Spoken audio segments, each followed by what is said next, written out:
Anyone can become wealthy if they're willing to fix their mindset and work hard. If you want to become wealthy, you need to start thinking like a wealthy person.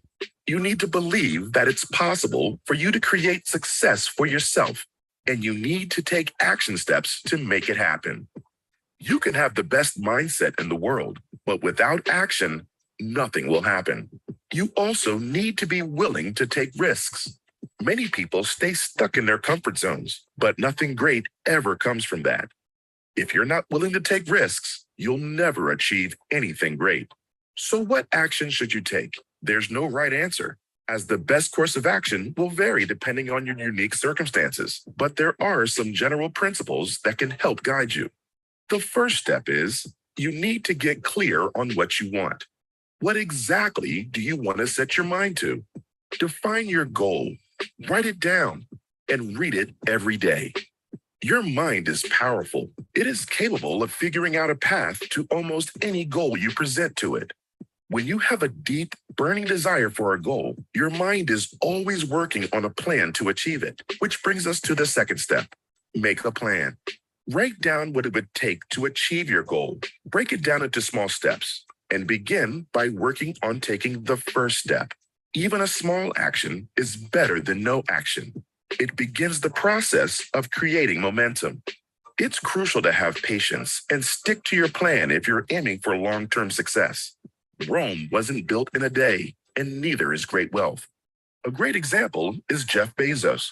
The Jeff Bezos wealth secret isn't a mystery. The truth is, he didn't become wealthy overnight. In reality, Jeff Bezos didn't become a billionaire until he was 45. It took him almost 2 decades to amass his fortune. So how did he do it? How did Jeff Bezos become one of the richest people in the world? The answer is simple. He had a goal. He made a plan, and he patiently took action every day until he achieved it. So many people want to get rich quickly. They want to find that one magical formula that will make them a millionaire overnight. But the truth is, this isn't the reality of how most people achieve financial success. Wealth creation takes time, discipline, and focus. If you want to be like Jeff Bezos, you need to be patient. You need to be willing to put in the years of work required to build something of value. Only then will you see the kind of results that Bezos has achieved. Another piece of advice you might hear often when it comes to wealth creation is to develop multiple streams of income. Most people only have one source of income, their job. This means that their wealth is tied to the time they spend at their workplace. But what if there was a way to diversify your income so that you had multiple streams that don't depend on your time? This would not only make you wealthier, but would also give you much more freedom. Having multiple streams of income gives you financial security and flexibility. What's going on, family? Welcome to Coffee and Crypto. We're about to get ready to go live in the next few minutes. I'm asking that you guys go and drop this link inside the Discord, inside the Telegram groups, and let's go ahead and let people know that today's call is probably one of the most important ones. Today's call is titled The Secrets to Crypto Wealth Creation, and we're going to talk about a lot of things with our economy. I've been looking at a lot of stuff in the new report. All right, November is the new report for our interest rates. So we're going to be able to see what the Fed's going to do. And I heard that they're going to hike interest rate 0.75%. All right, that is what they're looking at doing. You do not want to miss this call because this affects everybody, whether you invest in crypto or not. So send this link out and let people know that this may be the call that saves them millions to thousands to hundreds of thousands of dollars in their future if they know how to play the game of wealth properly. But the problem is most people don't know how to play the game right. Welcome to Coffee and Crypto. We're going to show you how to play the game on today's call. Light the chat box up with those coffee emojis if you guys are bullish, if you're excited. And let's finish off this audio with the next 4 minutes. And let's get into this, this information, family. Let's go. Helps you weather the bad times and take advantage of opportunities when they arise. And it also gives you the ability to give back and support others in a way that you may not be able to with a single source of income. So how can you create multiple streams of income? There are many ways, but some of the most common include investing in stocks, real estate, cryptocurrencies, starting a side business, freelancing, or creating a product that you can sell. Whatever route you decide to take, remember that wealth creation is a journey, not a destination. By taking small steps and consistently adding to your income stream, you can achieve financial freedom and build the life you want. Now, there are a few reasons why having multiple streams of income is important. First, it helps to diversify your income and protect you from financial shocks. If one stream of income dries up, you will still have others to fall back on. Second, it can help you grow your wealth more quickly. Having multiple streams of income gives you the opportunity to reinvest and compound your wealth more effectively. Elon Musk is a good example of someone who has multiple streams of income. He has Tesla, SpaceX, Neuralink, and SolarCity, and he is also an investor in a number of other companies. Now, some people focus solely on making more money, but more money is merely the end result. If you want to be truly wealthy, you need to focus on the best ways you can provide value for others. Again, Elon Musk is a perfect example of this. He didn't become wealthy by focusing on making more money. He became wealthy by identifying new ways to create value. He started companies that revolutionized transportation, energy, finance, and space exploration. He created products that changed the world for the better. If you want to become wealthy, you need to find new ways to create value. You need to find new problems to solve, new markets to tap into, and new ways to serve others. When you do, you'll be well on your way to financial abundance. Now, let's say you have the right mindset, a plan to take action, and multiple sources of income. You achieve the wealth and the goals you set. The financial challenge is figuring out how to sustain and grow your wealth.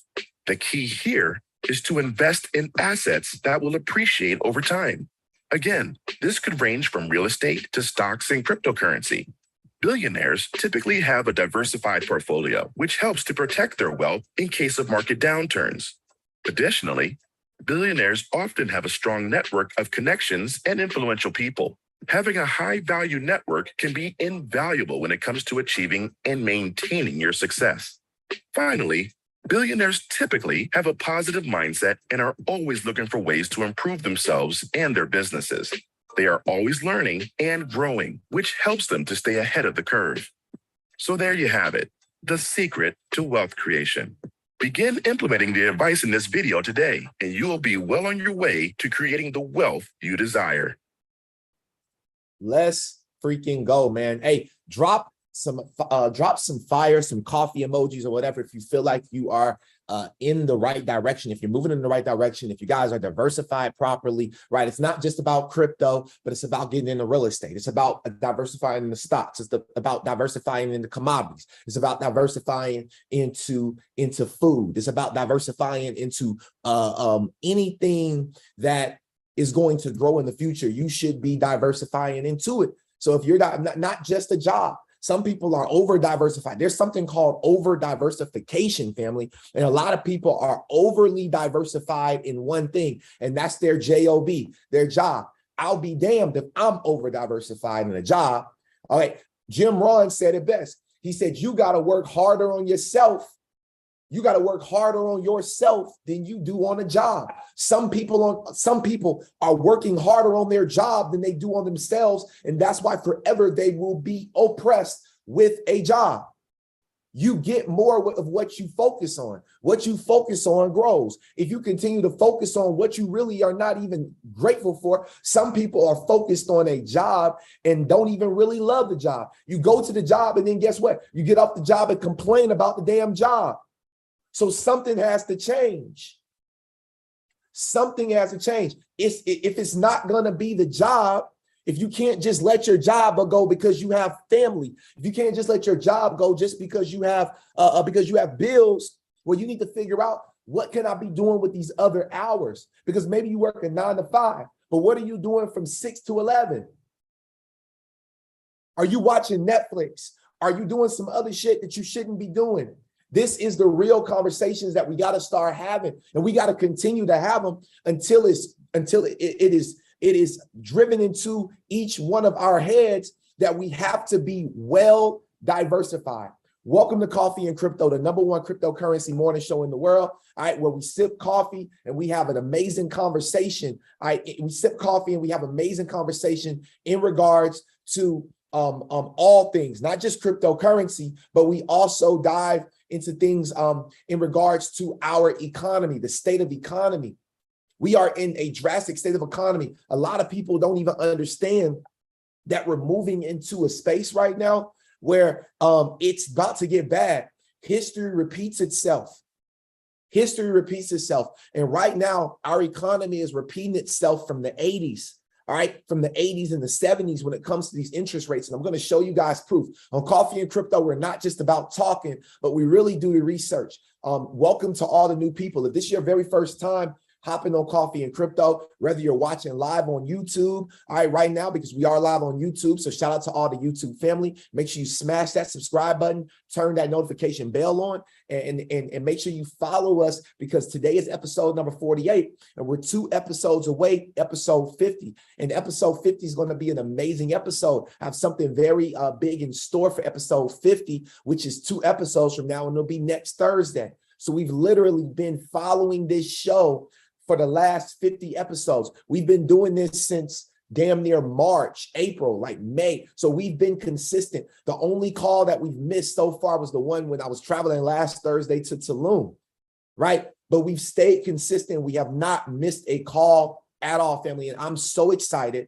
about the growth that I've had, but I'm also super excited about the growth that you all are collecting. So do me a favor, go drop this link one more time, because we're about to dive into this bullish content. I want to say welcome to all the new people. I see new people that didn't drop anything in the chat box. I know you're new. I know you didn't hop on here, but it's okay. Welcome to the call. And especially to all the YouTube people, welcome to the call. And if you got a link from me personally, or you got a link from somebody else and you're on the Zoom call, you should be grateful, because there's people on this call right now that's paying monthly, that's paying to be a part of this community. And you're on the Zoom because we thought of you. We want you to be able to see what our community is like, because we're heart attack serious about this. You're either going to listen, just like DJ Khaled says, you're either going to win with us or you're going to watch us win.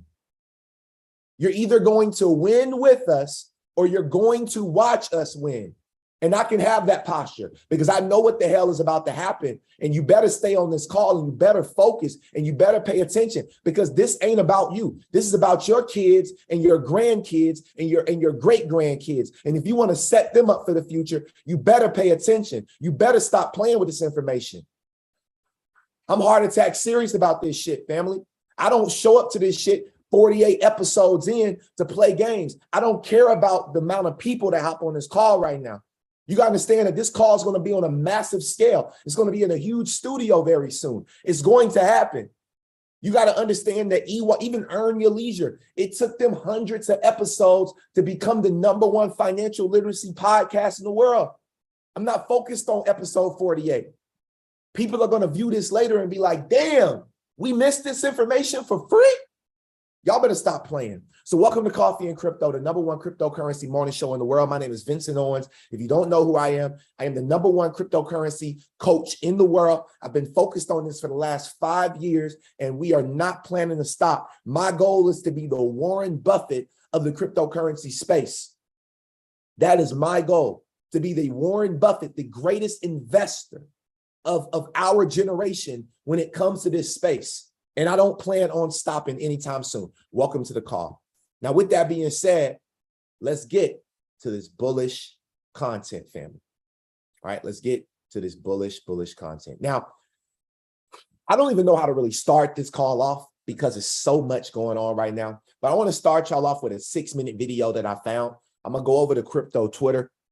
I bookmarked it for you all. All right, and this right here is from a guy named Joseph Grunfest. Now, remember, this call was built on research, right? So I'm going to show you who Joseph A. Grunfest is. Okay, Joseph A. Grunfest, JD. So he's a lawyer. All right, he got his JD in 1978. So he's been in the game for a minute.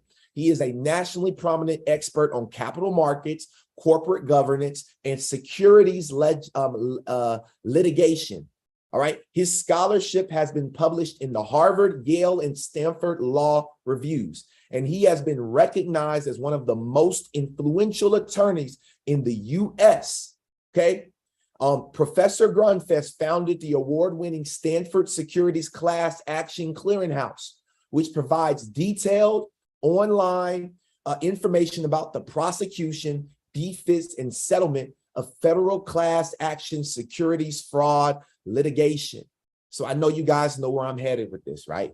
Drop the crypto in the chat box if you guys know where I'm headed with this. I want to say thank you so much to my buys for hopping in this. Shout out to my brother Jiggy Buy for being on the call right now. My brother Ja Ray. All right, that's my bro. So I want to say I appreciate you for taking the time by for being here. I promise you, like I told you, we ain't stopping and we going to the moon. All right, family. So y'all already know where I'm headed with this. Drop the cryptocurrency in the chat box if you know where we're headed with this next video right now. Family, welcome to the rabbit hole. Let's get it. Let's understand that this is a speech.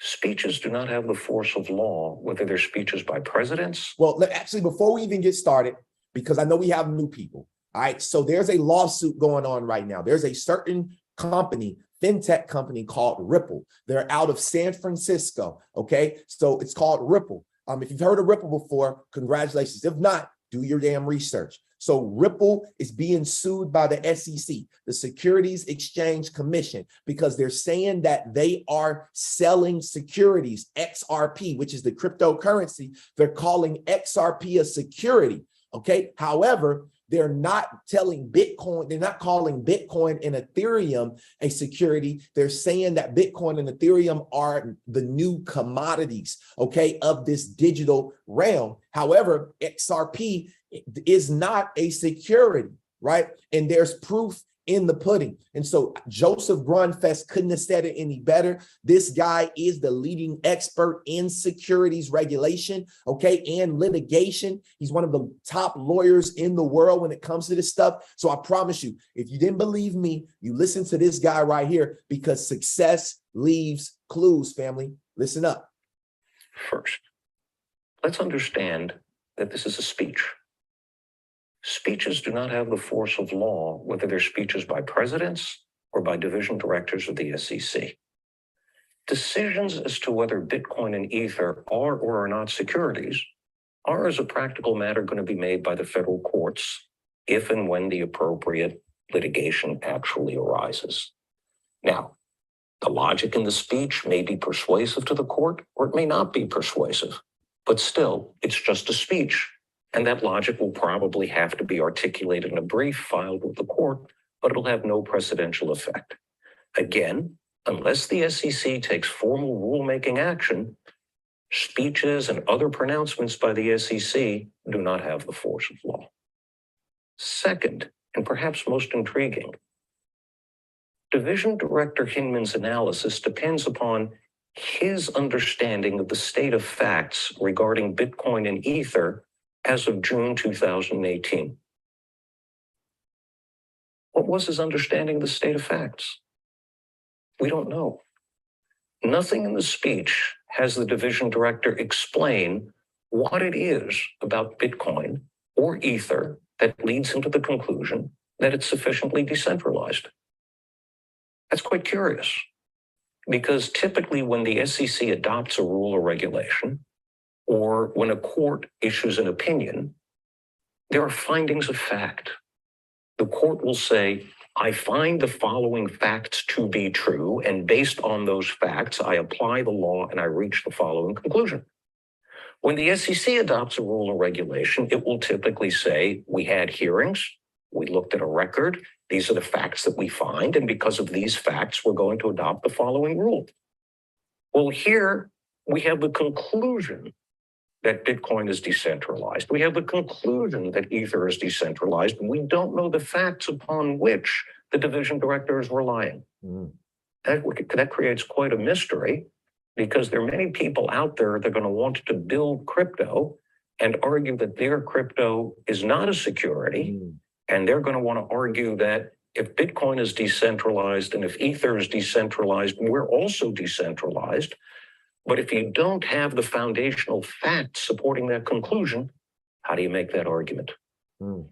Other problem with that approach are the facts upon which the division director is relying all of the relevant facts, or are they even accurate? There's no evidence they took evidence from people under oath. We don't know where those facts come from. Was it that they read a bunch of stuff on the internet and believed everything they read on the internet? Was it something else? And do they know all the relevant facts? For example, there's a site that you can go to that gives you the distribution of hash power on blockchain, on the Bitcoin blockchain. And it turns out that if you have more than 50% of the hash power, you can do something called forking the blockchain, which changes the rules, which in effect gives you a tremendous amount of control. Well, the data show that recently between 52 and 54% of the hash power is controlled by 3 different groups of Bitcoin miners. And all of these Bitcoin miners are in China. So the ability to fork the blockchain and to control the Bitcoin blockchain effectively exists in 3 different entities, all subject to the same government's control. Now, does that satisfy the definition of decentralization? I don't know. Did Hinman know that those were the facts? I don't know. We don't have any finding of facts, which makes this a very, very difficult situation for other people attempting to look at this as precedent and comply with the law. Third area that's problematic, the actual articulation of the law.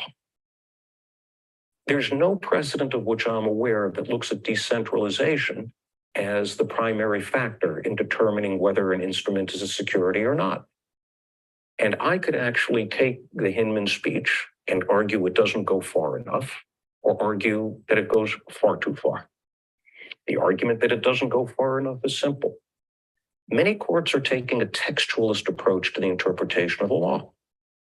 If we look at the law from a textualist perspective and we look at the phrase investment contract, the word contract jumps out at you. There's got to be a contract in order for there to be an investment contract. The orange is not a contract. The orange is not a security.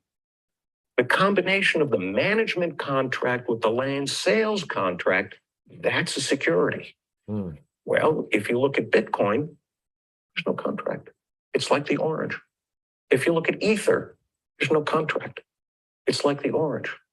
Bitcoin and Ether, from that perspective, aren't securities because they're sufficiently decentralized.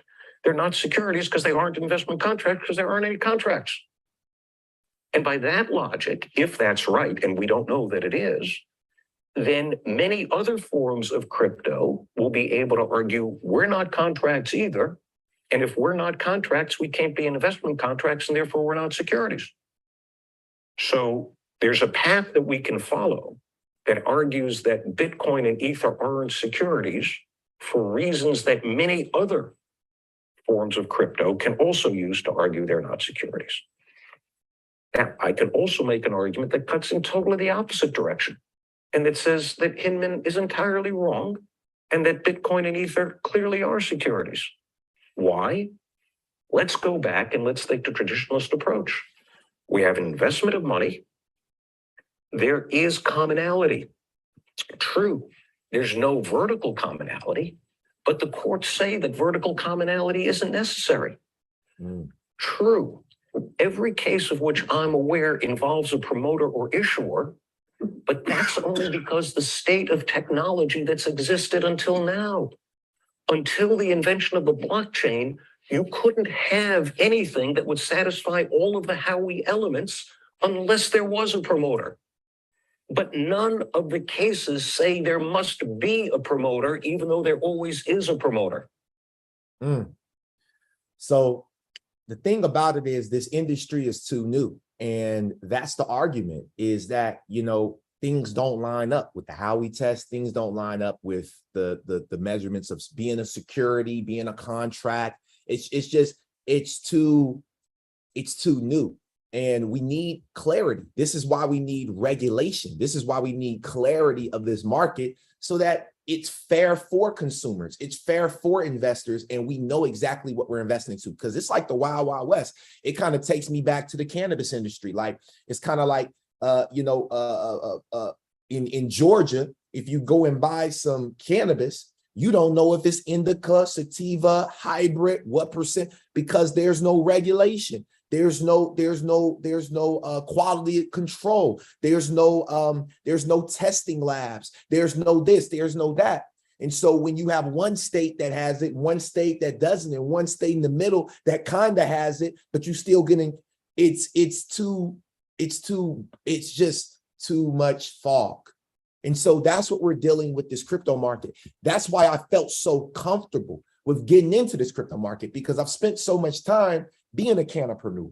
I spent so much time learning the cannabis industry. And I felt like, hey, you know what? If I'm going to do something, I want to be a part of something where it is the Wild Wild West. I want to be investing into assets before they have clarity, because we can clearly do the research and see. Now, let's continue to push forward. I hope you guys enjoyed that video. I know it was a little long, and if you're brand new, maybe you didn't understand it. But today's call is not going to be a short call. I'm sorry ahead, but it's a lot that we need to cover. Now, I wanted to show you guys that video in regards to that interview, because I thought it was important to just kind of give us some more clarity and understanding of what's happening and how Bitcoin and Ethereum are getting the free pass because of this Hinman speech. Right now, let's pivot, okay? Let's pivot over to real life, right? Just like DJ Khaled say, real life.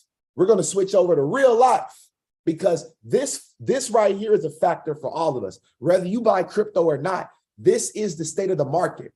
I have 4 parts of this video. It's about 6 minutes long. I'd recommend that you stick here, and we're going to dive into it. With today's call, we're going to talk heavily, okay, on different things. We're going to talk about inflation, okay? We're going to talk about core inflation. We're going to talk about the Fed rates hikes. We're going to talk about what's the other CPI, right? We're going to talk about CPI as well, but we're going to dive into all of these things. But the first thing is I need you guys to hear this interview from Brian Kim, okay, who's over clear value tax. All right, listen up. This is a 4-part video, and it's actually very interesting. The Fed pivot. That's when the Federal Reserve stops raising interest rates and they go back to an easy monetary policy.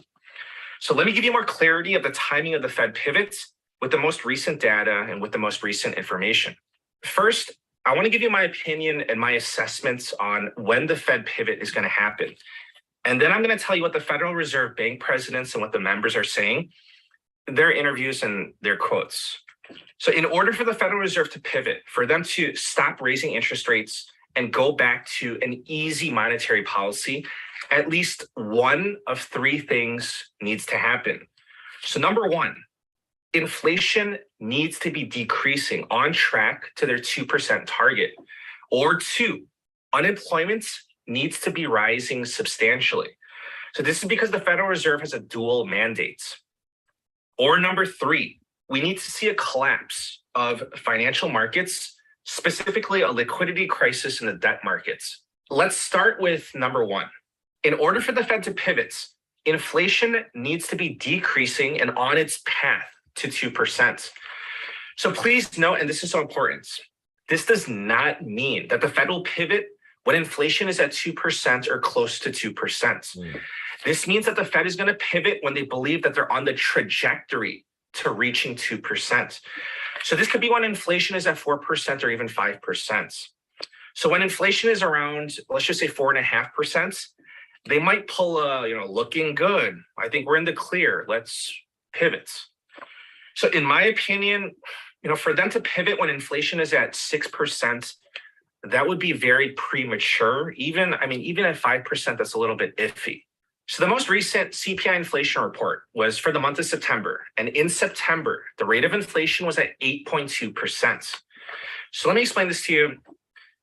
The price of energy, such as oil, it fluctuates a lot month to month. And the price of food, it can fluctuate a lot month to month as well in comparison to other items. Therefore, the Federal Reserve likes to look at core inflation because that strips out food and energy prices. Perfect. Now, let's continue to push forward because I have some documents to show you after this. But he talked about core inflation versus CPI, there is a difference in understanding those two. I pulled up some articles because I know a lot of us really don't understand this language, but it's so important. And this is why we really can't get ahead in life, is because we don't take the time to truly understand how this inflation works and how as this increases, right? They're not able to, the tightening that we're supposed to see from the Federal Reserve, that quantitative tightening that we talked about, quantitative easing and quantitative tightening, they're not able to tighten the way that they need to. And so just continue to listen to this as he breaks it down. The Fed, they want to pay attention to core inflation. Yeah. I mean, that's the metric that they want to use. Well, guess what? CPI core inflation has been increasing in recent months. July, CPI core inflation at 5.9%. August, 6.3%. September, 6.6%. Core inflation is rising. Core inflation has reached its highest level since 1982, highest in 40 years. So if we're going to go off this metric, the Fed has no choice but to raise interest rates hard at their next meeting on November 2nd. Therefore, point number one, inflation needs to be heading lower en route to their 2% goal. Well, you have CPI inflation at 8.2%, and you have core inflation still rising. So right now, no, the Fed cannot pivot. Okay, let's go to point number two. The Fed can pivot if unemployment is rising substantially. This is because the Federal Reserve has a dual mandate. This means that the Fed has two jobs: to control inflation and to ensure maximum employment. So the whole purpose of their existence is to make sure that inflation doesn't get out of control and that people have jobs. So two jobs. I mean, it's not complicated. It's like a Walmart greeter. It's like, hey, your job is to say hi to people coming in and to say bye to people going out. I mean, you got this. You can do this. Right now, unemployment is at 3.5%. That's the lowest in nearly 50 years. So the Federal Reserve is good on the employment mandates. As I said, the Federal Reserve is raising interest rates, and that's slowing down the economy. This is going to increase unemployment. And as you saw, the labor market is slowing down. But this is their solution to lower inflation. So there's going to be a trade-off: lower inflation at the cost of rising unemployment. However, at this moment, the Fed cannot use that excuse. They can't say, hey, we need to pivot because unemployment is reaching unhealthy levels. That's because the September unemployment report that showed that the US economy added 263,000 jobs, and the unemployment rates, it fell. Now they're adding jobs, but they're not paying more, right? So that's the thing, right? So they're adding jobs, but people are not making more money for these jobs. But then inflation is rising. So the common price for your food, for your gas, for your energy, guys, we're going into winter. You need heat.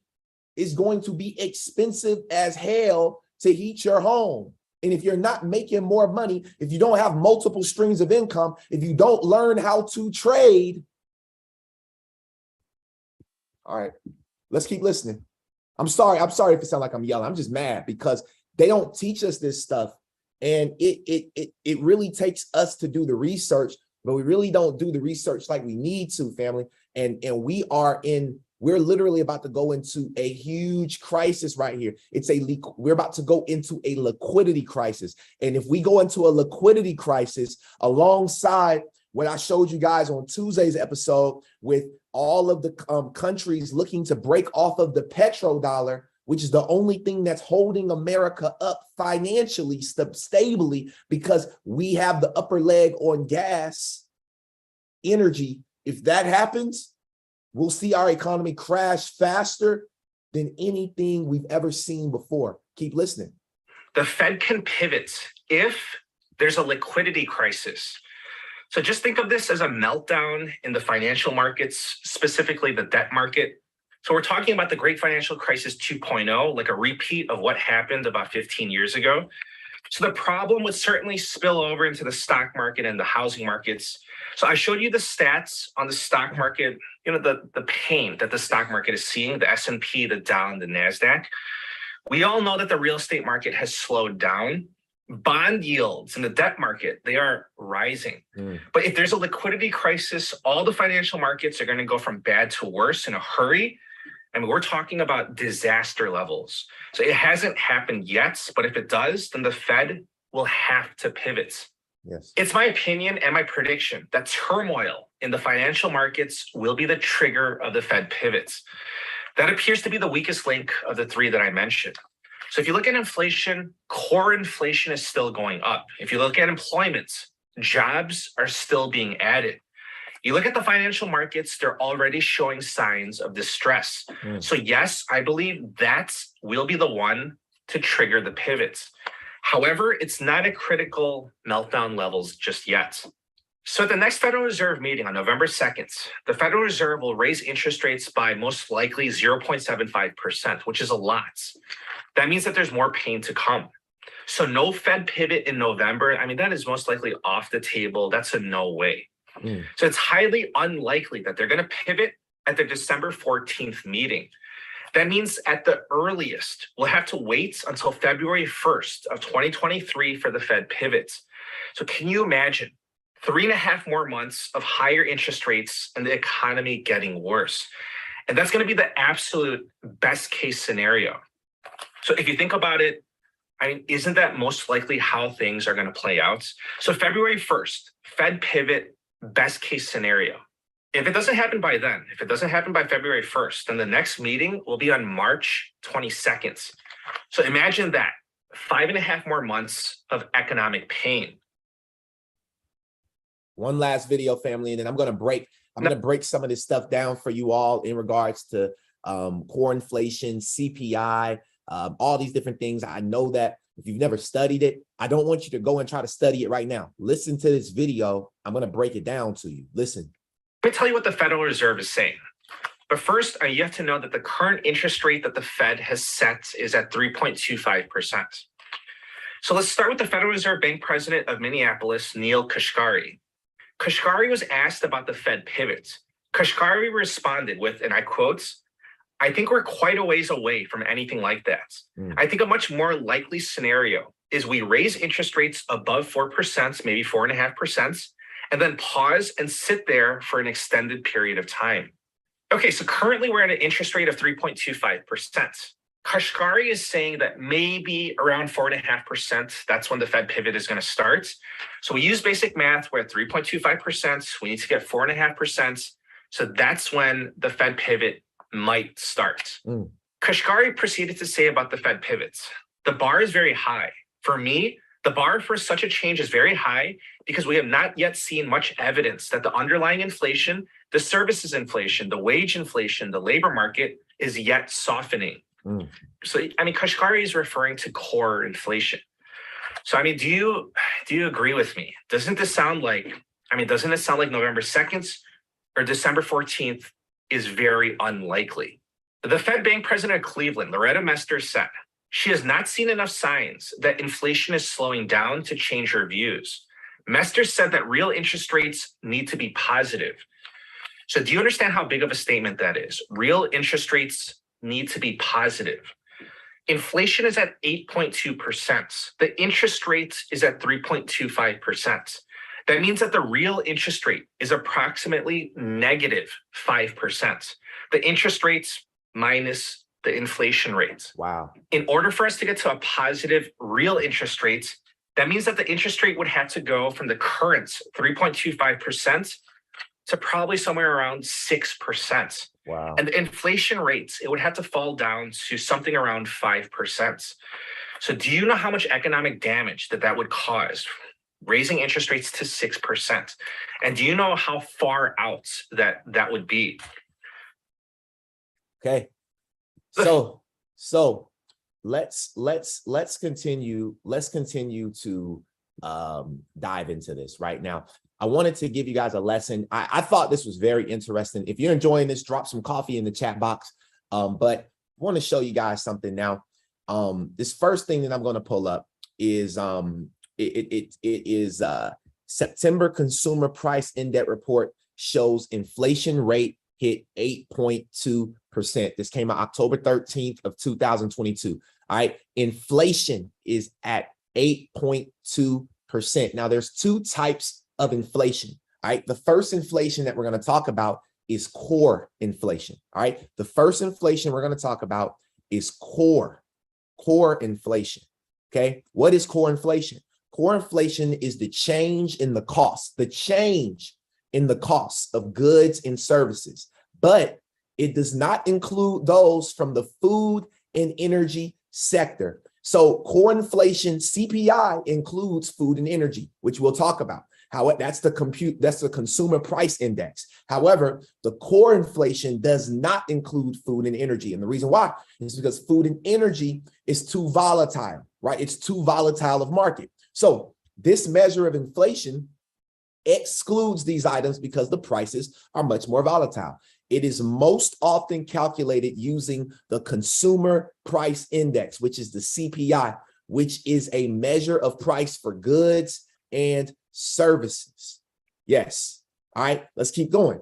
Understanding core inflation.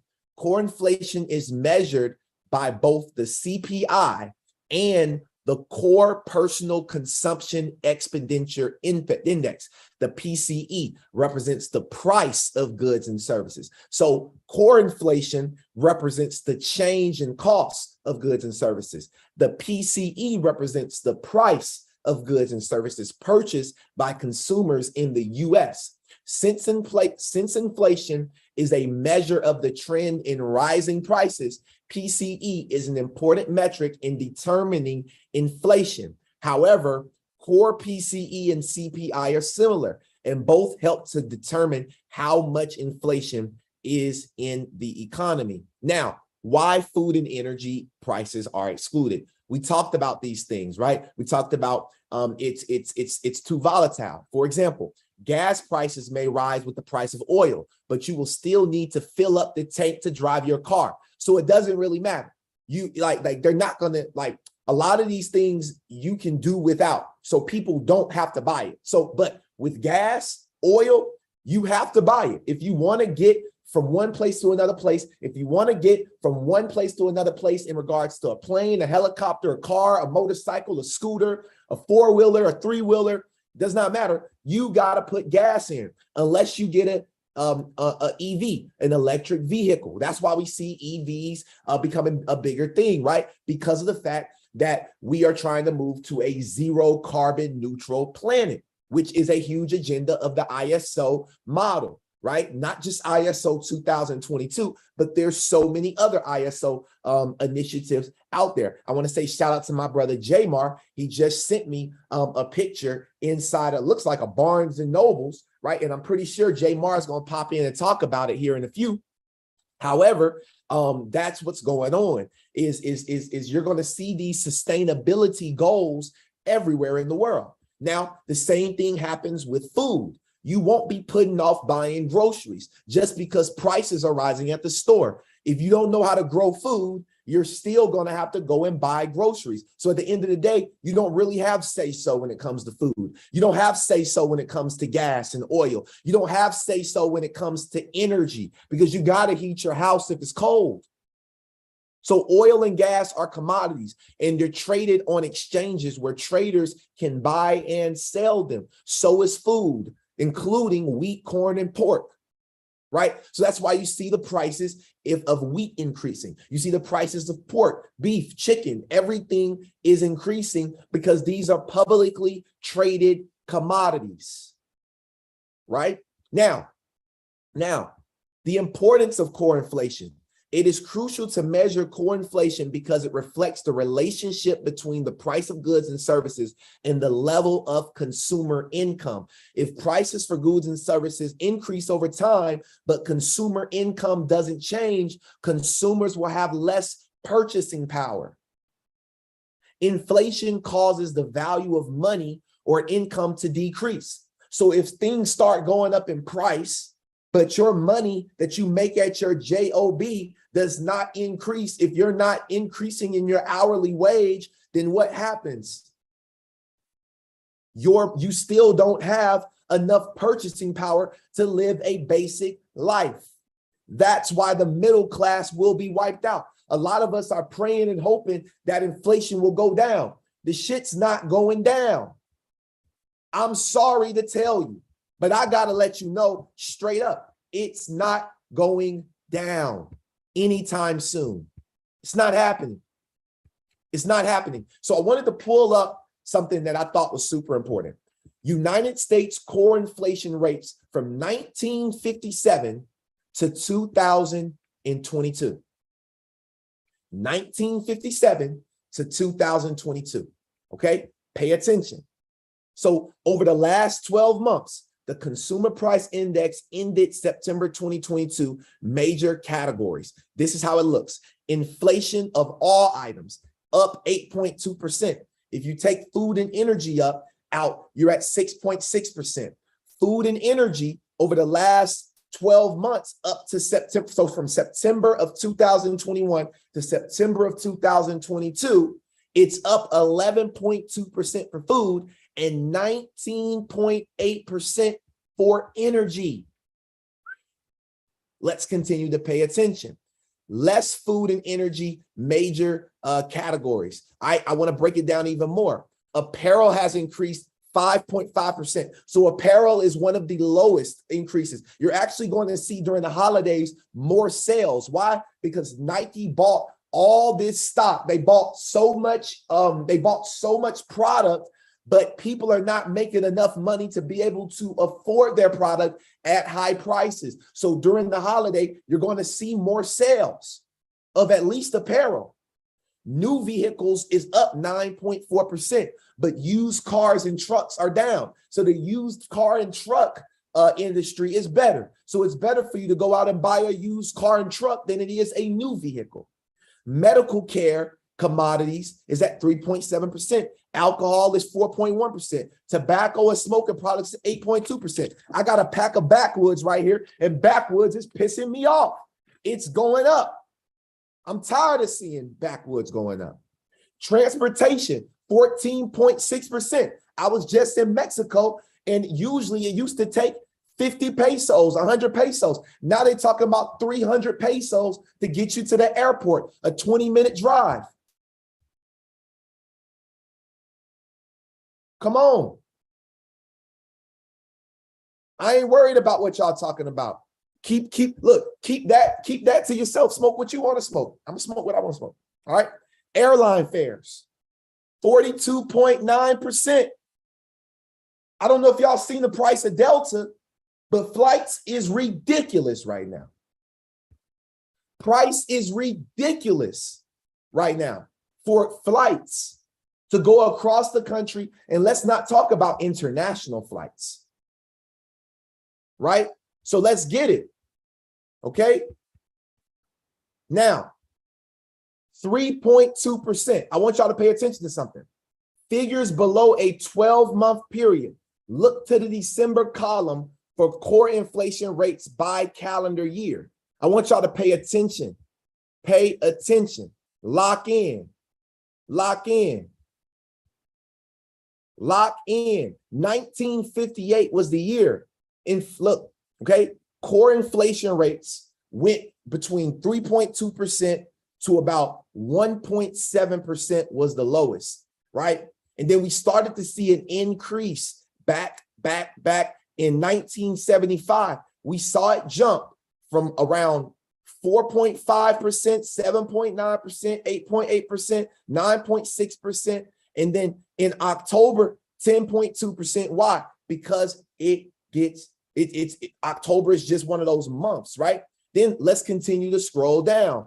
We saw inflation reach 13.3%, 13.6% in the 80s, 1980. So literally since 1980, 1990, 2000, 2010, 2020, 40 years later plus, we are seeing our prices go to 6.6%. So I'm telling you all, I show you this to show you one thing.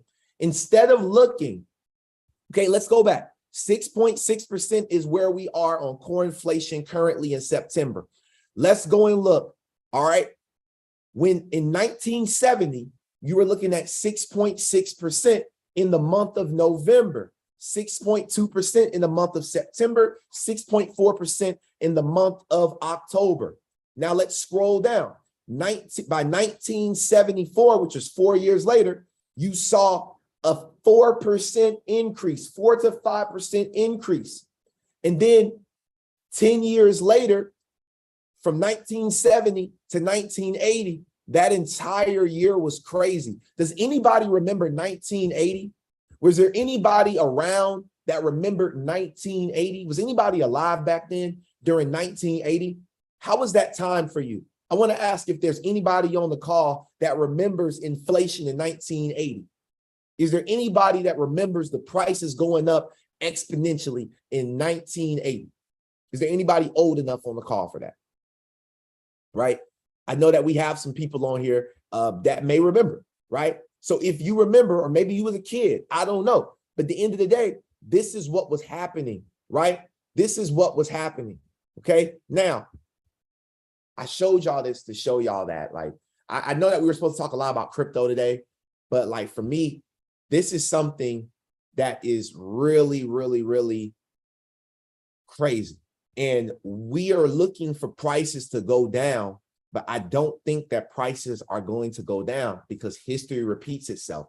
I do believe that we may see 10, 12% core interest rate happen over the next few years. And it's going to happen fast, right? So let's continue to push forward. Now, let's jump into some other news in regards to crypto, because he talked about liquidity. We may see a liquidity crisis. So as we know, one of the biggest utility, one of the largest utilities for Ripple, okay, or XRP, is the crypto liquidity that it brings, right? So if you don't know what Ripple is, it's bridging traditional fiat systems with the new world of crypto, right? There's something that's called the liquidity hub. And so Liquidity Hub is a turnkey liquidity and global payout platform built specifically for enterprise needs. It supports a variety of digital assets and connects organizations to a rich set of liquidity venues to source optimized pricing via smart order algorithms, right? Now, all of that is just to say that Ripple is going to be the bridge between our traditional markets, which are market makers, exchanges, and over-the-counter desks. They're going to connect these markets to businesses, all right? And then what you will see is there will be bridges that XRP will have to Ethereum, to Litecoin, to Bitcoin Cash. They're building this interoperability where all of this money that is trapped in these Nostro Vostro accounts, all this money that's trapped within this liquidity hub, I believe that Ripple will be one of those technologies that allows for the world to be saved. All right. And we talked about it so many times on this call. I really don't feel like diving into Ripple today, but I just wanted to show you all that's new, that's one of the biggest use cases for Ripple, and why a lot of the banks are looking to partner with Ripple is because of this liquidity hub, and because we are going into a liquidity crisis, meaning we don't have enough money. All right. Now, this is fresh off the press as well. HSBC, which is a huge bank, they partner with Oracle, okay, to accelerate technology transformation. Oracle and HSBC, one of the largest financial services organizations today, announced a strategic collaboration to accelerate the bank's digital transformation, okay? If you don't know who HSBC is, go look them up. I'm pretty sure I saw them in Mexico when I was down in both Tulum and Cancun. HSBC was up there. So you guys got to understand that this is a global bank, and they're looking at Oracle, which is a cloud company. It's a cloud technology company. All right, it's Oracle. They're looking to connect with them, and we also know that Oracle is a part of ISO 2022, which is replacing Swift. Okay. Now, in other news, All right, this is hot off the press as well, came out today. Europe, as we know, the European Central Bank, aka the Euro system, they rescheduled the start of their renewed wholesale payment system, okay, which is connected to ISO 2022. All right, they said that the governing council of the European Central Bank, the ECB, has decided to reschedule the launch of the new real-time gross settlement system and its central liquidity management model. There's that liquidity word again.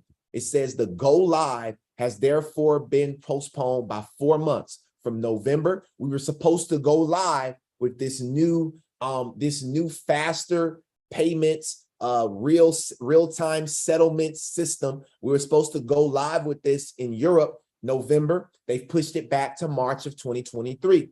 The decision, following an assessment by the ECB's Market Infrastructure Board, was driven by the need to allow users more time to complete their testing in a stable environment. So they're still running out tests. Who knows? This could still be pushed back, which means that our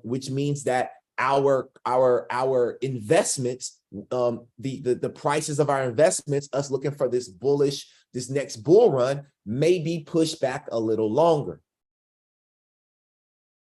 It just gives us more time to buy more. It gives us more time to get our stuff together, family. If you really believe and if you're really taking this thing serious. Okay, so these are the things that I kind of came across that I felt like was really important to kind of go over in regards to that. Now, let's see. Trying to see if there was anything else I wanted to cover. I think I covered everything, family. So that I necessarily felt like was needed to cover. But I felt like the main thing today was us really understanding core CPI, and then also, actually, here y'all go right here. I actually wanted to show y'all this as well. Can you all see my screen right now? Can you all see my screen right now? It says news release, Bureau of Labor Statistics. Can y'all see that? News release, Bureau of Labor Statistics. Let me know if y'all can see that on YouTube, or let me know if y'all can. Okay, perfect. All right, cool. So I'm gonna drop this document inside of the Discord group. So if you're a part of the Discord, you'll have access to this. You can also find it online. But this right here came out October 13th of 2022. This is from the Bureau of Labor Statistics, the U.S. Department of Labor. This is the real document. It's long as hell, but this is the real document. If you really want to know where we are, where we're headed, and what we're facing, I would highly recommend that you pay attention to this. All right, it talks about food, it talks about energy, it talks about all items minus food and energy. It really gives you a bunch of different graphs. It talks about it gives you a brief explanation of the CPI, which is the Consumer Price Index, so you can understand that better. And then all of the index changes, just everything is on here. All right, this is real nerd stuff, so everybody's not interested in it. But if you want to know how the prices of your pork, your meats, all of your proteins, your eggs, your dairy, your fruits and vegetables, non-alcoholic beverage. If you want to see how all this stuff is being affected, you can utilize this report right here and dive deep into that. So hopefully that's also helpful as well. If you are inside the Discord, I will be dropping that for you. If you want to join the Discord so you can gain access to it, or you can access to everything, cool. But that is what the Discord is for. So I will be dropping that inside the Discord after this call for the team. That way you all can also gain access to that. So what I want to do is I want to open up the line for anybody that wants to share one thing they learned, or loved from this call. I would really love to hear from the community. I know that there was a lot, and especially those people that was from the 80s. I want to know how it felt, like maybe some people say I'm too old to remember. But what I want to do for you all is just raise your hand if you got something that you would like to share, one thing you learned, or loved. I see my brother Jamar dropped it. raise his hand. So I'm going to go ahead and call on Jamar right now.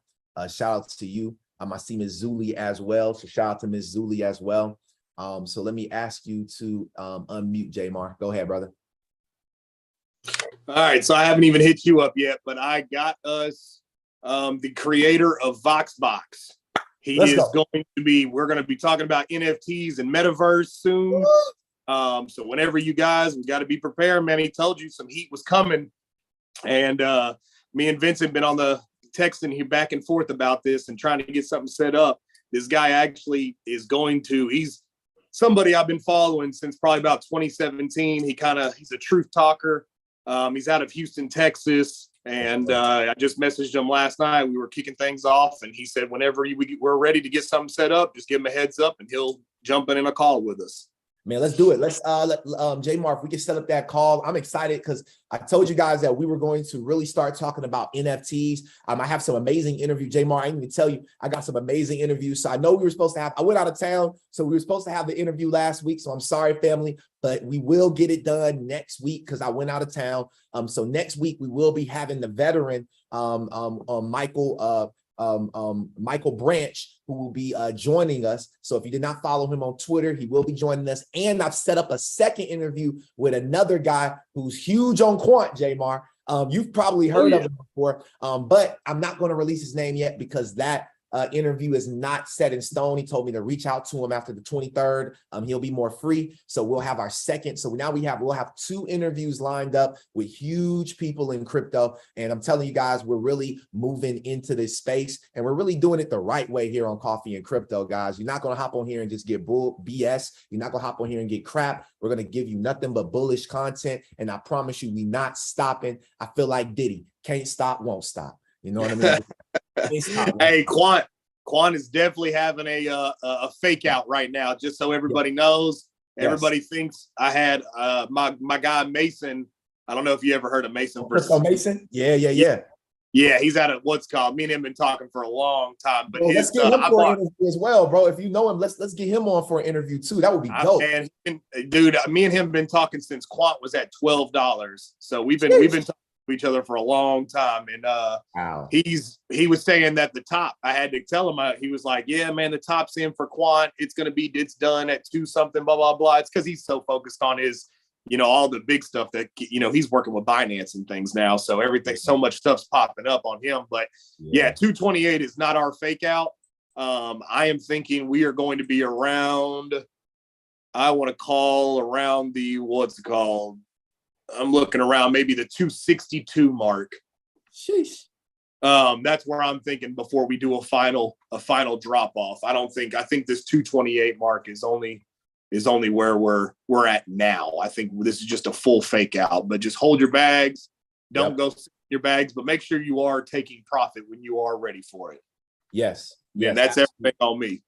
Absolutely. Thank you, Jamar, so much. And again, take profits in the top, and y'all know how to do that. If you're part of the VOG, you know how to take profits at the top. We know how to secure our money now, right? We know what we got to switch it into. So let's get it. Appreciate it, Jamar. Ms. Zuli, I'm going to call on you now. Thank you so much for being here. We missed you. We're happy you're back. Oh, thank you. Yes. I got power now. I got internet. It's just fantastic. It's great. I've had with the past 2 weeks of totally lost, and I really missed everybody here. Being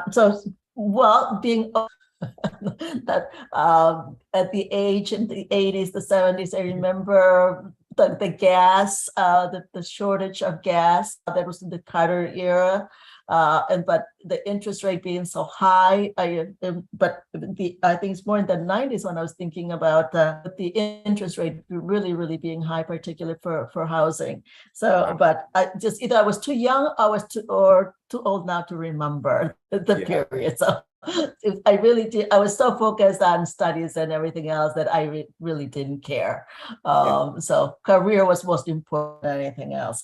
But to share just what I really liked, I liked law. So I really enjoyed how you started off with Joseph, really get an understanding about Ripple, so what's happening, how to view how the SEC has been running and has been dealing with the cases. And so it's just for not only fascinating, but it's really, really important for us to understand what has been going on and to really, again, think of November coming up in terms of what are we going to do? How can we get our message across?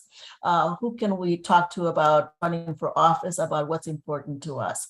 So that's really one of the main things. And of course, the other video with the cryptotainment gentleman who spoke and just brought us down in terms of looking at the 3 areas for us to understand about inflation and unemployment in the core of the market.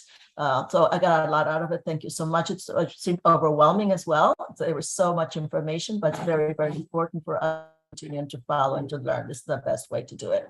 Thank you. Yes. And it's always overwhelming because it's so much information to crush in an hour time, because I don't like the call to be too long-winded.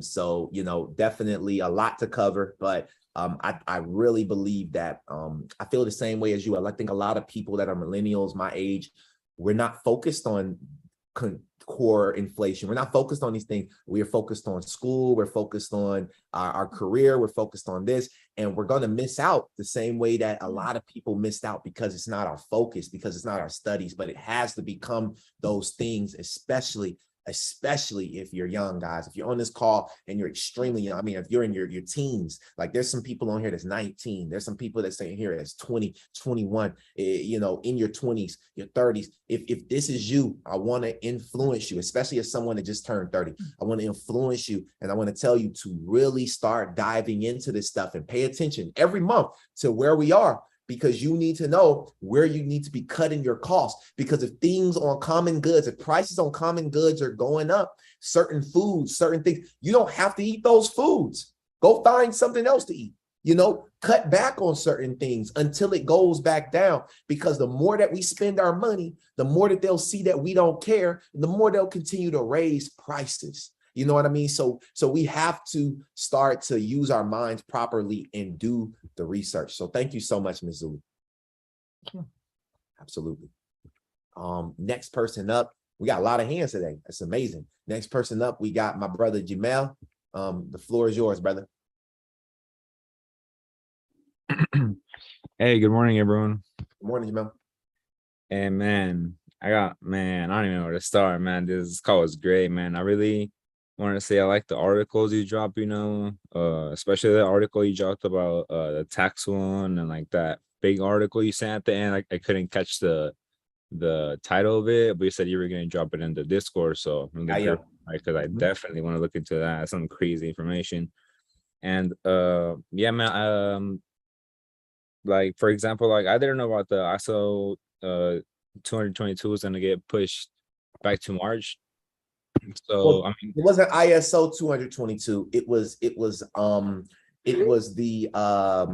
let me see if I can bring it back up. My internet went, well, not internet, but what you call it went down. But it was actually the like quick sketch of the note. I think I'm not sure if it was ISO. So but it's a part of ISO. Yeah. So though, yeah, it's the Euro, the European plan for them to implement, to enter the faster payment system, kind of like how the Federal Reserve made Fed now. The European Central Bank has their faster settlement system, so it's being pushed back for their banks basically until yeah, that's what it is. Couldn't catch all that, but yeah, man, I was like, it's getting pushed to Mars. It's really good. It gives us some more time to buy, you know. Yes. And I love how many ideas you got plans for us. You know, you got more info, and that, like, you know, like I'm really excited because that's all of a sudden you got more bullish information coming on, you know. And you know, to close off, like from like episode 1 when we started, you know, we've like seen you grow, you know, from like coffee and crypto, you know, to like crypto on my network and all that, and then now you're having all these interviews and stuff, you know. So it's like I'm really happy you're going, man. You know, it's really motivating. You know, I really admire you for because it shows your hard work, man. And I really like admire that, because like you ain't quitting. You know, you're going stronger than everyone.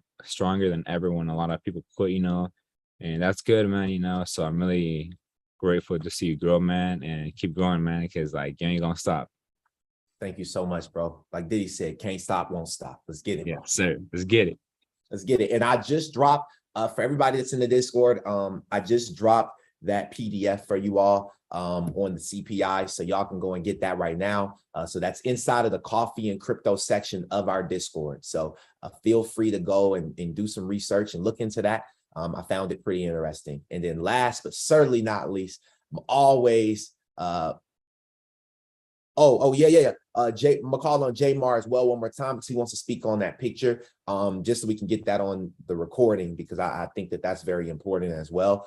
But I want to call on my brother Billy. Billy, if you want to come on up, bro, the floor is yours. Hey guys, good morning. How you doing? Morning, Billy. Morning. You know, you're already telling people to cut back on food. I'm gonna have a call with you on that. Don't cut back on food, because we in the restaurant business. We want you to come in to get food, baby. Not crawfish, Hey, though. look, yeah. Well, they still in the ground, but hey, look, welcome back to you. Hey, I was thinking about something. You know, back in the 20s, all the kids used to go to school, and the school marm, what do they call her? They would teach all class. The class had one teacher, he taught all the class. And now, back in the 80s, some of that I remember hair and seeing good looking, now I'm just good looking. And then the day you go to school and you go to different classes. You breaking up a little bit, Billy. I go to science. Okay, I can't help that, I don't guess. But you go to different classes. Mm-hmm. Yeah, you go to different classes now in school. You go to different classes to get different things. And that's what I see here. I sat down in my chair. I didn't have my notebook. It's at the office. So all my mail has notes on the back of it now about what I just learned from you. So I always learn from everybody I go to here. And all the good information I get from everybody just makes me the better person, or the better, the more informed consumer. I mean, I know you're teaching what you want us to learn and what's important and what you have researched. And thank God for that, because I would have never, learned some of this stuff. So happy day to you. Appreciate you. And that's me, bro. Man, I appreciate it, Billy. And that's what we do, bro. It's just staying up on this content, making sure that the community, man, we got a lot of people plugged in on YouTube right now. Like, this is probably the most people I've seen actually on YouTube. So I'm really excited for everything to be growing, coming into fruition. And it's all about staying consistent, not giving up, and just making sure that we're always leading by example. That I think that's the biggest thing, is just making sure that we're leading by example. And that starts from me, and that trickles down to each and every single one of you all that's watching, because you need to also lead by example in the way that you're helping your family and your friends, because I know for a fact that you guys are telling them and y'all trying to help them. And what I want to encourage y'all to do is to stay consistent. Stay consistent. Keep trying to help them. Keep trying to encourage them. One day, maybe that one friend will buy XRP 100 coins before it blasts off, and that 100 coins might change their life, and they'll thank you forever. Maybe they buy 10 coins. I don't know, but I'm telling you, it's the consistency that counts. So I appreciate you all. And J Mar, the floor is yours, my brother. All right, so the SDG, Sustainable Development Goals. Can you share can you share that picture? I'm gonna make you co-host. Could you share your screen and share that picture that you sent me with everybody? Is that possible? I think so. We'll make some things happen. Let's see. Let's dig. Where are we at? Share content, screen. Screen zoom, start broadcast, I think. Yep, that'll be it. Okay. Hold on, let me remove my spotlight really fast. Okay, there we go. All right, can everybody see that? Yes. Okay, so it's on there. But yeah, so basically with the SDG, this is something that they've been talking about forever. This is something with the World Economic Forum. This is the WHO. These are things that where Klaus Schwab, if you've never looked him up, never even heard of this guy, these are things that they are talking about. You will own nothing and you will be happy. And what a lot of us have to realize is that when you're investing in crypto, you are basically investing in, and this is the truth, you are investing in something that is considered the social credit score. That social credit score is basically like how they are in China.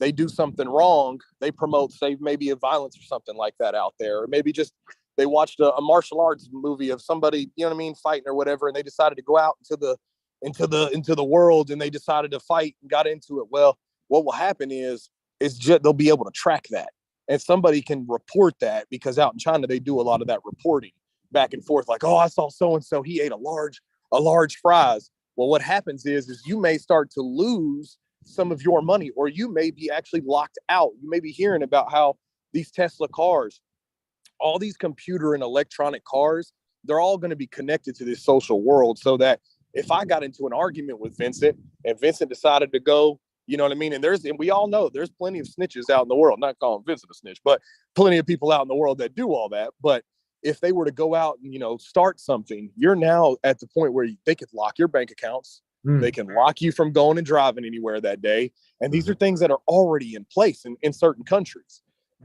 Our country, you guys have to realize that by the time the 2030 agenda, if you haven't heard of that and looked all that up, this is everything. This XRP is the oracle, is the truth of all. Like we are literally witnessing that the nations will be, all following this lead of XRP and Ripple, 100%.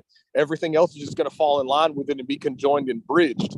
But the big portion is we have to all pay attention, because the SDG, the Sustainable Development Goals, is basically now where you're sitting there, they want to promote health. They want to create these smart cities. So we're all living inside of these little huts. If you've never seen what's going on in India right now, I think it is where they're creating this smart city that's like 40 something miles long or something like that. And they're going to have it's only going to be, so big, so wide. And they're going to have plants inside. They're going to have full technology, full Walmarts, everything in there, to where nobody ever leaves outside of those walls. Right. And so it's a lot of things. But the SDG, man, is basically just promoting everybody to follow what it was in school. How the teacher told us, if you got out of the line, there was going to be some, consequences. That's basically what it's looking like out of this SDG. This picture is actually located in Cleveland, Ohio Airport. But yeah, that's really all I got on it. It's just basically they're trying to tell us how to create our own goals. I mean, they're telling us how to create the goals they want us to achieve. They don't want us to step outside the box. Always step outside the box. Always rebel. Always let your own opinion be the choice. Man. Sheesh. Appreciate it, J-Mar. Got you all day. So, yeah, y'all, this is it, man. I appreciate everybody for tuning in on today's episode. Again, this was episode number 48. I want to thank each and every single person for staying consistent, for continuing to believe in yourself, to continue to believe in this space. And you best to believe that we're not believing in vain. All of this belief will not go in vain. It will set us up for our future. It will separate us from the rest of the pack. And it will allow us to be able to even the playing field in our life. Everything's about evening the playing field. And that's what we are doing, guys. You're either going to be in the future, the way it's looking, you're either going to be extremely rich or you're going to be extremely poor. There will not be a middle class. All I want to say is don't be the person to end up on the other side of this totem pole when you could have gotten on the extremely wealthy and extremely rich side. Because I promise you, money ain't everything, but it's up there with oxygen. And something that I read in our book of the month, which is The Secrets of the Millionaire Mind, is this: if you say money is not important, it will not want to be around you. Stop saying that stuff. Stop telling people the money ain't important. It is important. I need it all. The money is very important. Okay. And it's just like this. If you tell your girlfriend, your wife, your spouse, your husband, your anybody, if you tell them that they're not that important, what makes you think that they're going to want you? It's the same thing for money. If you tell money that it's not important, what makes you think that money's going to want to be around you? So with that being said, guys, I want to say thank you so much for being here. This was episode number 48, and we will see y'all next week on episode number 49. Let me know if you're interested in joining our Discord group.